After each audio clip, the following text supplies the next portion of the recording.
Welcome to Kenton's videos. Enjoy the video. You start by powering down and isolating power to prevent shorts.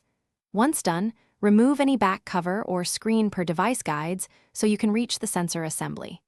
Make sure to wear an ESD strap and work on a clear surface. This prevents static damage and lost screws. As you open clips, take photos of screw locations and connector positions. These images will guide reassembly and stop guesswork later. Next, visually inspect the flex cable and connector for tears, bent pins, or corrosion. This is often the culprit.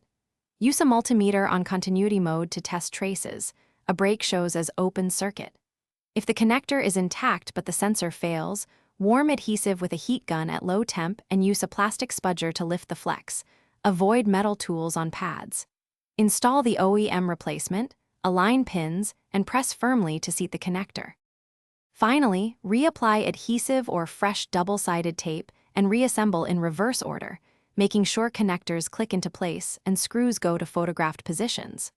Once powered, go to biometric settings and register a new fingerprint.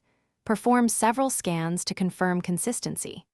If the sensor still misbehaves, make sure the ground connection is solid and test for firmware issues or damaged mainboard connector. These deeper faults require board-level repair or professional replacement. Thanks for watching. Consider subscribing if we helped you.